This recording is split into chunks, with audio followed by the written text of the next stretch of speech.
सबैलाई नमस्कार। सबभन्दा पहिले हामी मानव हौँ।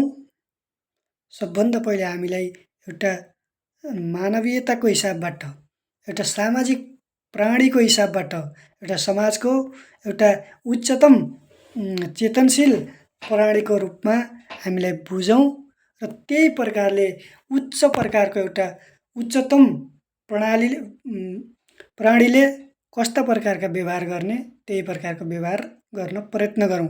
हाम्रो चिन्तन, हाम्रो सोच, विचार र व्यवहारलाई त्यही प्रकारको उच्च प्राणीको रूपमा विकसित गर्न सकेनौँ भने हामी सामाजिक प्राणी भएको, हामी सामाजिक एउटा एउटा मानव भएको खास अर्थ रहन्न र त्यसले हामीलाई एउटा पशु जगतभन्दा धेरै पछाडि पुर्याउन सक्दछ।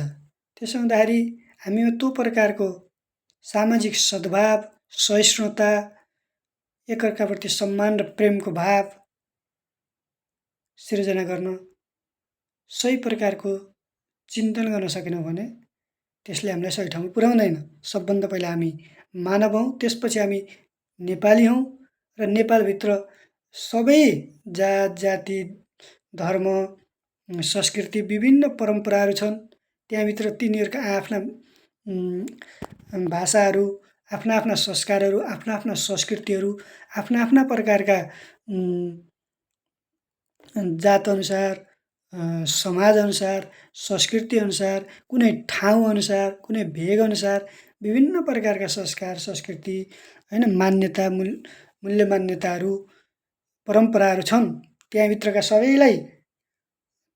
सबैका गलत चिजहरूलाई सकेसम्म निस्तेज पार्दै, त्यहाँभित्रका सकारात्मक कुरोहरूलाई ग्रहण गर्दै एउटा सामञ्जस्यता कायम गर्दै अगाडि बढ्न जरुरी छ।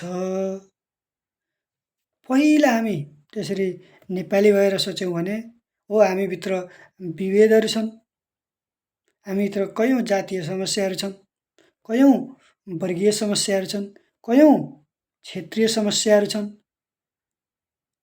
त्यहाँ विभिन्न उच्च निचका कुराहरू छन्, त्यहाँ विभिन्न गलत व्यवहारिक, कानुनी, होइन, विभिन्न अभिजात वर्गीय र निम्न वर्गका विभाजनका रेखाहरू छन्। एउटै जातहरूभित्र पनि कयौँ प्रकारका असमानताहरू, होइन, कयौँ प्रकारका आफ्ना आफ्ना भिन्न भिन्नै प्रकारका संस्कार संस्कृतिहरू होलान्। तर त्यो कुरा गौण कुरा हो र मुख्य कुरा हो हामी एउटा नेपाली जातको रूपमा, एउटा नेपाली समुदायको रूपमा विकास हुनको निम्ति हामीमा रहेका भिन्नताहरू, हामीमा रहेका गलत र नराम्रा चिजहरू होइन, हामीमा भएका समानताहरू, हामीमा भएका सकारात्मक चिजहरूलाई ग्रहण गर्ने र एकअर्काप्रति सम्मान, सद्भाव कायम गर्दै निरन्तर हातेमालो गरेर अगाडि बढ्न सकियो भने मात्र हामी एउटा मानव भएको हिसाबले, एउटा सामाजिक प्राणी भएको हिसाबले एउटा सच्चा मानवता त्यहाँ प्रदर्शन गर्न सक्छौँ र त्यसले मात्र हामी मानव समुदायको, स्वयं हाम्रो देशको, हाम्रा देशभित्रका विभिन्न जात जाति, धर्म, संस्कार, संस्कृति, भाषा, वेशभूषाहरूको संरक्षण, सम्मान र सम्वर्धन गर्दै र